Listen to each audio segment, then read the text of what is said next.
Idea மக்களே, எல்லாரும் எப்படி இருக்கீங்க? ஆக்டிவா ஓட தயாராகிட்டு இருக்கீங்க இல்லையா? இன்னைக்கு அதில் நமக்கு தேவைப்படுற மாதிரி ஒரு லைன், கைண்ட் ஆஃப் மோட்டிவேஷன் வச்சுக்கலாமே. நம்பிக்கை உள்ளவனுக்கு மட்டுமே வாய்ப்புகள் தானே தேடி வந்து கதவை தட்டும். மறுபடியும் சொல்கிறேன், நம்பிக்கை உள்ளவனுக்கு மட்டுமே வாய்ப்புகள் தானே தேடி வந்து கதவை தட்டும். நம்ம ஒரு விஷயத்தை தேடி ஓடிட்டு இருக்கப்போ அதுக்கான ஆப்பர்ச்சுனிட்டிஸ் எல்லாமே நம்ம கண்ணுக்கு தெரியும். அதை நம்ம எப்படி யூட்டிலைஸ் பண்ணலாம், எப்படி கரெக்டாக பண்ணலான்னு நம்ம கண்டிப்பாக அதை பற்றி சிந்திப்போம்.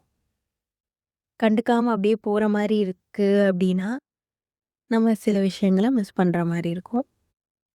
ஆப்பர்ச்சுனிட்டிஸ் நம்ம கண்ணுக்கும் தெரியாது. நம்பிக்கையோடு செயல்படும் போது அந்த யூனிவர்ஸ் நமக்கு சரியான பாதையை சரியான நேரத்தில் கண்டிப்பாக காமிக்கும். நம்பிக்கை உள்ளவனுக்கு மட்டுமே வாய்ப்புகள் தானே தேடி வந்து கதவை தட்டும். நம்புவோம், சிந்தித்து செயல்படுவோம்.